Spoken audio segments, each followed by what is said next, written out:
Alhamdulillah, pertemuan kita minggu lalu kita sudah sampai kepada wasiat yang ke-30 tentang wirid, tentang apa yang dibaca, wirid apa saja, dan fadilah dari wirid itu apa saja.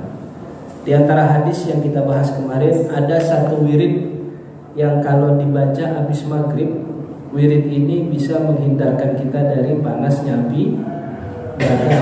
Apa bunyi wiridnya? Masih ingat? Allahumma ajirna minan nar. Berapa kali dibaca? 7 kali. Kalau sesuai dengan sunnah jumlahnya 7 kali. Boleh nggak bacanya sekali? Sekali saja? Boleh. Boleh nggak 3 kali? Boleh. Boleh nggak 11 kali? Boleh nggak 100 kali? Boleh nggak 1000 kali? Boleh nggak 1 juta kali? Boleh. Tidak terbatas. Wirid itu tidak terbatas jumlah, dibaca sesuai dengan kemampuan.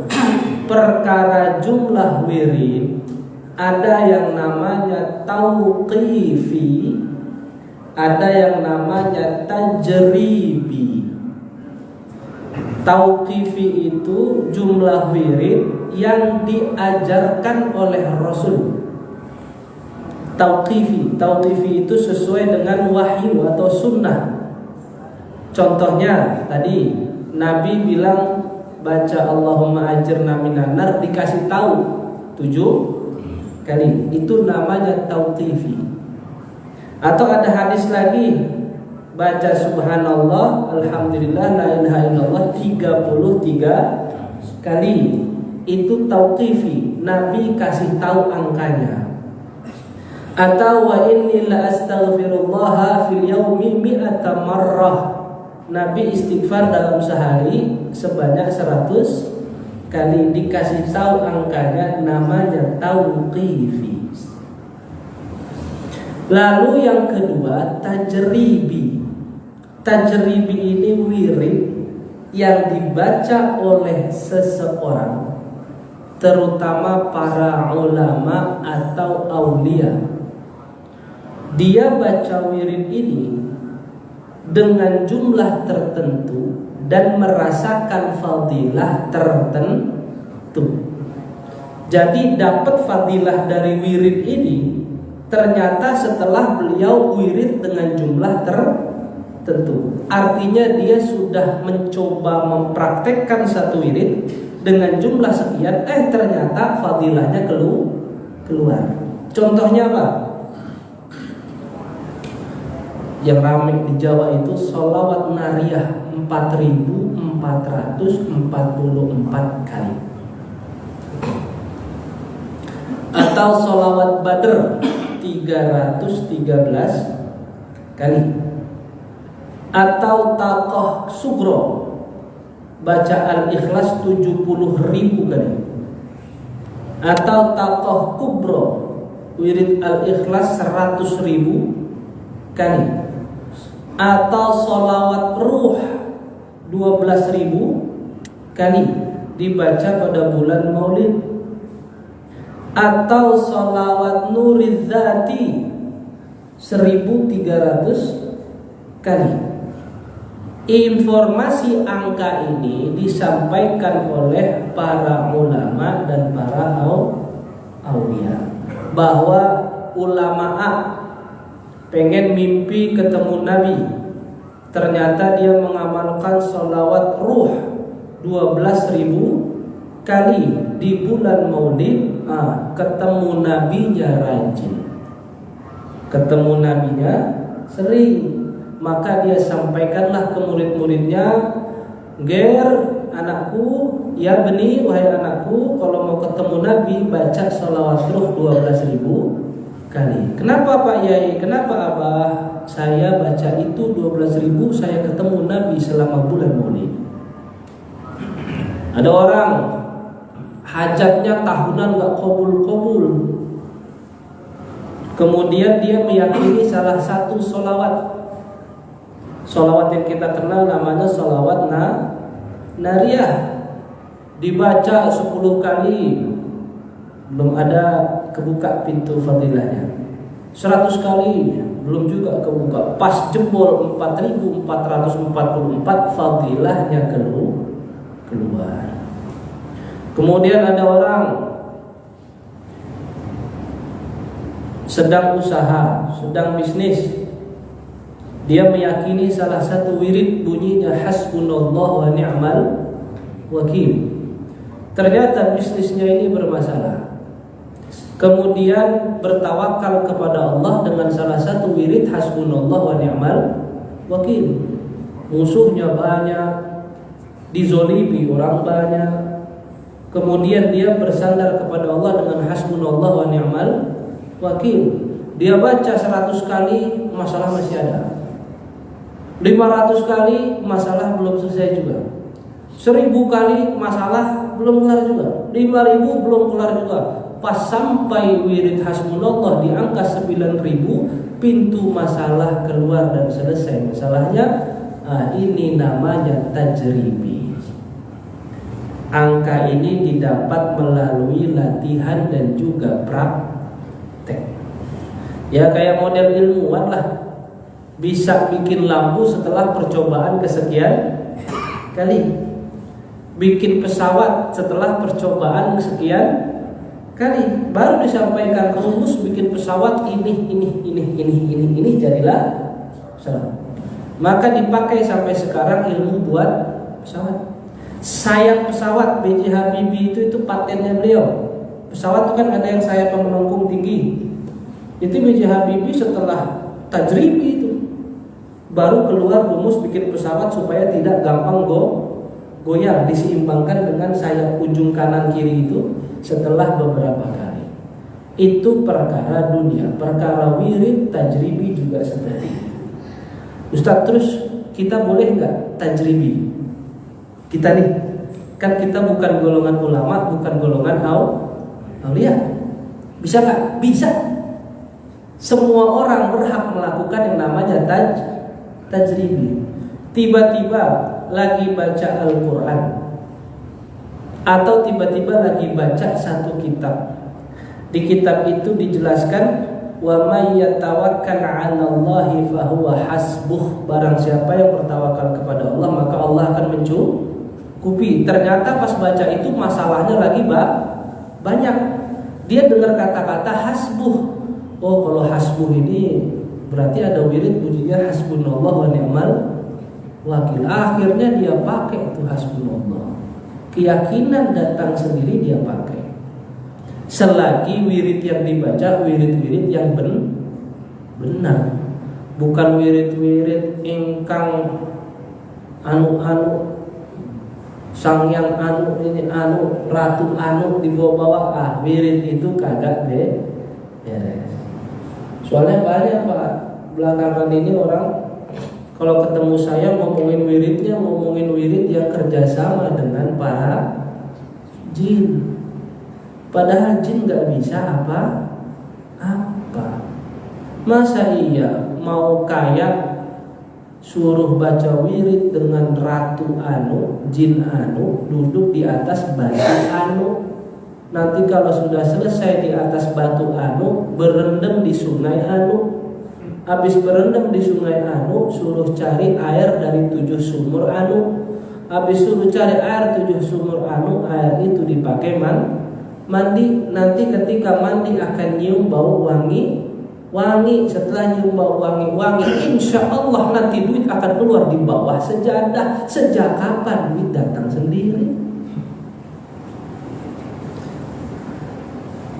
Ternyata kan tidak. Ada satu wilayah jin itu kan jago Pak. Bikin bungkus setan ya. Bikin bungkus seolah-olah itu syariah padahal tidak. Saya nggak bisa sebut nama wilayahnya. Di situ dibikinlah satu pendopo rumah-rumahan kecil. Luar biasanya di dalam rumah-rumahan itu ada 2-3 patung dewa-dewi Indonesia.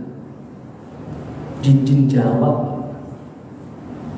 Dibikin informasi bahwa tempat itu bagus dipakai buat tirakat. Tirakat ini kan satu kegiatan yang dipakai oleh umat Islam untuk memfokuskan diri kepada Allah Subhanahu wa ta'ala. Masa ia tirakat depannya berhala dengan dalih bahwa kalau tirakat di situ bisa bikin kaya. Kuncennya masih pakai motor bebek butut. Kuncennya yang bilang bakal bisa kaya motor ya butut, rumahnya belum gede. Kenapa bukan kuncennya duluan yang kaya?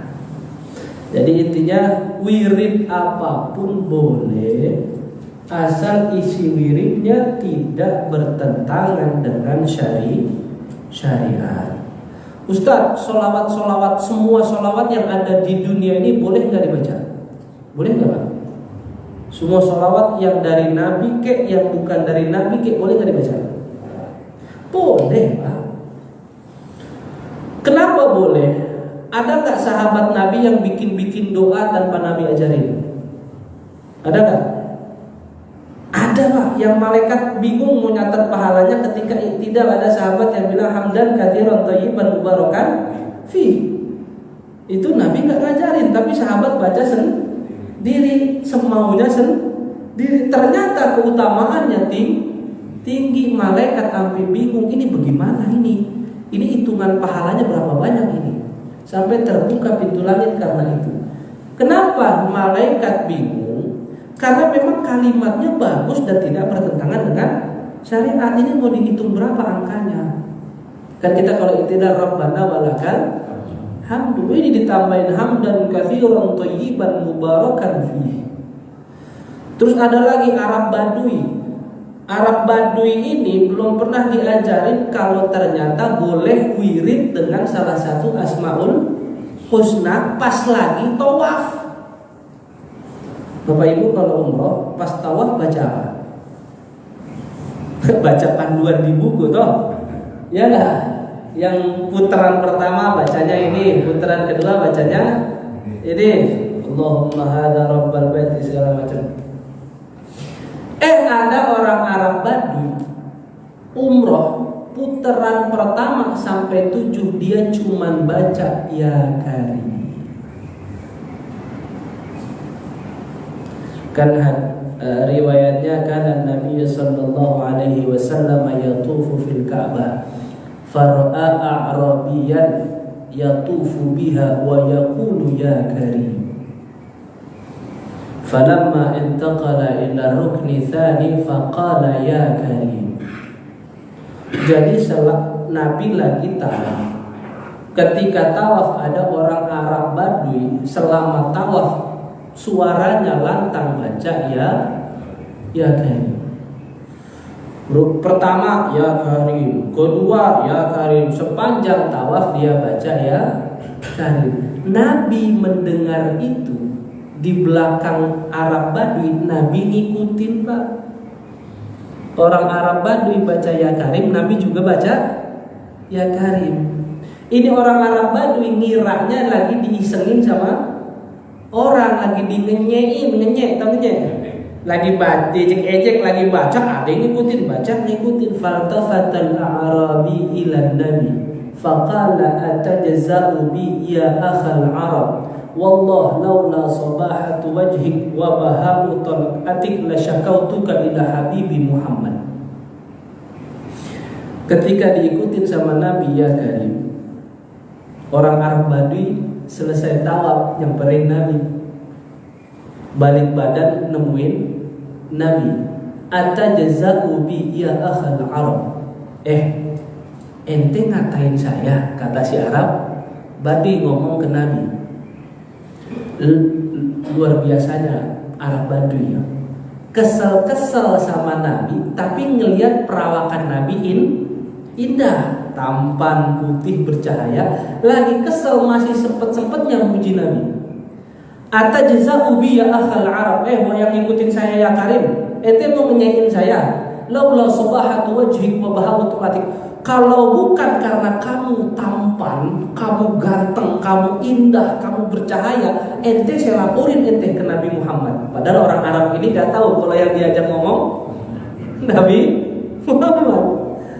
Udah kesel tapi masih muji. Bayangin gimana tampannya itu Nabi Muhammad.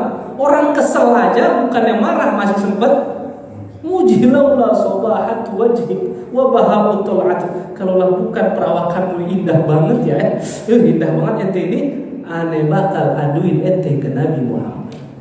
Nabi Muhammad digitin sama orang Arab Badui. Nabi Muhammad jawab, awala ta'rifu nabiyyaka ya akhal Arab. Wahai orang Arab, emang kamu nggak tahu Nabi Muhammadmu seperti apa bentuknya? Kata siapa? Kata Nabi Muhammad. Inilah perbedaan iman kita sama iman orang dulu. Makanya Nabi Muhammad diutus di Arab. Bukan karena Arab banyak dosanya, bukan. Tapi karena iman orang Arab sangat tinggi. Kata Nabi, awala ta'rifu nabiyyaka ya akhal Arab. Kamu tidak tahukah nabimu seperti apa perawakannya wahai Arab Badui? Apa jawab Arab Badui? Wallah amantu bihi walam arah wa dakhaltu Makkah walam alqah. Demi Allah wahai orang Arab yang ganteng, kata si Arab Badui, amantu bihi, aku beriman kepada apa yang dibawa oleh Muhammad, walam arah, sekalipun aku belum pernah melihatnya, wa dakhaltu Makkah, aku masuk Makkah, walam alqah, dan aku belum pernah ketemu dengannya. Gimana? Tinggi gak tuh iman? Berarti iman Arab Badui sama kayak kita gak? Nah, kita lam arah, kita belum pernah melihat Nabi, dan ketika umrah juga gak ketemu sama Nabi, walam alqa. Kemudian setelah mendengar jawaban itu, Nabi Muhammad jawab, qala ana nabiyyuka ya akhal Arab. Wahai Arab Badui, ketahuilah yang namanya Muhammad adalah aku. Aku nabimu Muhammad. Kemudian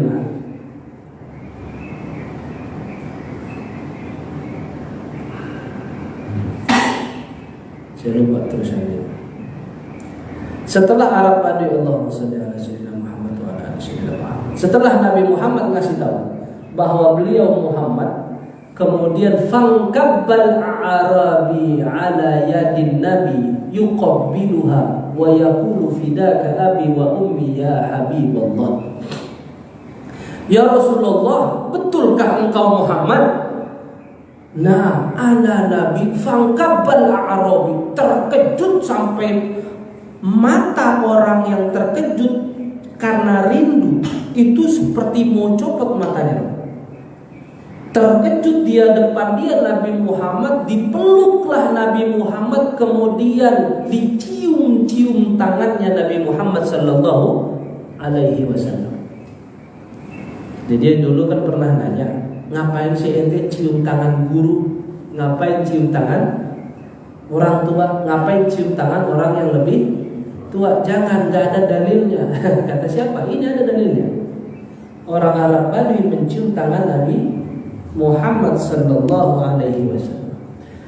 Proses perjalanan ini menjadikan asbab wirid yang kita baca sekalipun tidak diajarkan oleh Nabi, kemudian tidak, tapi dengan catatan wirid ini tidak bertentangan dengan Al-Quran, Sunnah, Ijma, Qiyas dan Islam, maka boleh dibaca. Tahu apa yang terjadi? Setelah Arab Badui ini baca ya Karim di sepanjang Ka'bah, malaikat Jibril turun. Malaikat Jibril ketemu sama Nabi cuman gara-gara si Arab Badui baca ya Karim.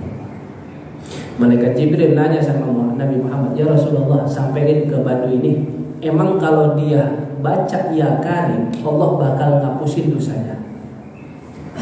Jadi malaikat Jibril nantang keyakinan dan keimanan si Arab Badui. Kenapa bisa kamu begitu yakin baca wirid ya Karim? Ya Karim apa artinya, Pak? Allah adalah Tuhan yang maha Maha mulia. Mulia itu rahasia di balik kemuliaan Allah adalah tidak adanya amarah Allah di dalam situ. Ketika kita bilang Allah mulia, maka sifat ghadabnya Allah hilang. Kemudian azabnya Allah hilang. Yang ada hanya rahmatnya Allah saja. Kalau sudah ada rahmatnya Allah, seberapa banyak pun dosa hamba akan diampunkan. Seberapa banyak kewajiban yang ditinggalkan oleh seorang hamba, Allah akan maafkan. Sama kayak kisah ada seorang hamba, kemudian dilempar sama malaikat 99 buku catatan dia, catatan amal perbuatan, yang mana satu kitab itu sejauh mata memandang. Kitabnya ada 9. Semua kitab itu isinya amalan yang jelek. Ini orang ketika dilempar catatan amal semuanya buruk, stres dia. Wah, ini mas saya bakal masuk neraka. Semuanya 99 kitab, satu kitab aja sebanyak mata memandang. 99 lah udah neraka. Tiba-tiba Allah bilang sama nih hamba, gak usah khawatir wahai hamba, karena kamu punya satu box kecil yang di dalamnya ada satu amal yang bisa menggugurkan 99 keburukan. Satu box kecil nih. Ini tanda maha rahmatnya Allah. Diambil buku itu, ditimbang dosa sama box kecil. Ternyata luar biasanya maha rahmatnya Allah, maha mulianya Allah. Mana timbangan yang lebih berat? Ternyata box kecil. Kalau lebih berat timbangan kebaikan, dia neraka apa surga? Surga, Pak. Ini orang nanya, ya Rabbi, apa amal yang sudah aku lakukan sehingga 99 catatan keburukanku kalah dengan amal itu? Apa jawaban Allah? Amal yang kamu lakukan adalah kamu mengucapkan la ilaha illallah khalisan fi qalbika wa nafsik. Kamu baca la ilaha illallah ikhlas di hatimu dengan pengagungan yang tinggi kepadaku dan keyakinan tanpa batas bahwa aku adalah Tuhan yang menciptakanmu. Berarti iman. Gara-gara keimanan dia 99 catatan dosa bisa dihapus oleh Allah. Nah, ya Karim tadi artinya Allah yang maha mulia. Malaikat Jibril nanya, bilang sama si Badui, emang gara-gara muji-muji Allah ya Karim bakal dihapusin dosanya? Dijawab sama orang Badui, keyakinanku Allah ini maha mulia. Kalau saja Allah ingin mengazabku karena dosa-dosaku, maka aku akan azab Allah balik dengan maha pengampunnya.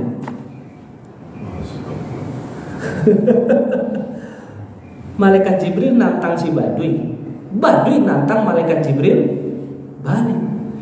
Bilangin sama malaikat Jibril, kalau emang Allah mau mengazabku karena dosa-dosaku, aku akan bikin perhitungan dengan Allah, maha pengampunnya dia. Ya malaikat Jibril digituin bisa apa? Kalau udah taruhannya dosa sama betapa maha pengampunnya Allah, ya kalah, nggak ngaruh dosa. Saking maha pengampunnya Allah, orang yang tidak pernah ibadah, hanya melakukan satu kebaikan, banyak bikin dosa, Allah juga maafkan dosa mereka. Jadi ya tidak apa-apa, apapun wirid yang mau dibaca, selagi tidak bertentangan dengan syariat, maka wirid itu boleh dibaca. Ustaz, tadi kan Ustaz cerita ya Karim, boleh nggak saya zikir ya Karim? Ya boleh. Kan itu termasuk bagian asma-asmanya Allah Subhanahu wa ta'ala. Boleh nggak saya baca Asmaul Husna salah satu dari mereka, Ustaz? Boleh. Ngapain salah satu? Kenapa nggak baca semuanya? Boleh nggak Ustaz saya wirid cuma Allah dan boleh nggak? Boleh. Saya pernah dengar Pak Ustaz katanya nggak boleh itu Allah Allah doang, harus dilengkapin, ada subhanallah, ada alhamdulillah, ada la ilaha illallah, harus ada ikatannya. Kalau nggak ada ikatannya nggak boleh. Boleh. Di Al-Qur'an Allah bilang wadhkurisma rabbika. Wadhkur, sebutlah, berzikirlah kalian isma, dengan menyebut nama rabbika, Tuhan. Nama Tuhan kita saha Allah. Maka orang zikir pakai Allah itu boleh. Ustaz, lalu zikir itu ada waktu-waktu tertentu enggak yang kita baca? Masalah waktu ada lagi momen tauqifi dan juga tajribi. Tauqifi yang dianjurkan Nabi kayak tadi ajirna minan nar habis maghrib. Ada riwayat lain juga dibaca habis subuh. Lalu kalau tajribi bagaimana? Ya terserah waktunya kapan saja. Ustaz, saya cuma ada waktu kosong jam 11, boleh nggak saya wirid jam 11? Lah boleh. Ustaz, saya cuma ada waktu kosong habis asar, boleh nggak habis asar wirid? Boleh. Kapanpun boleh.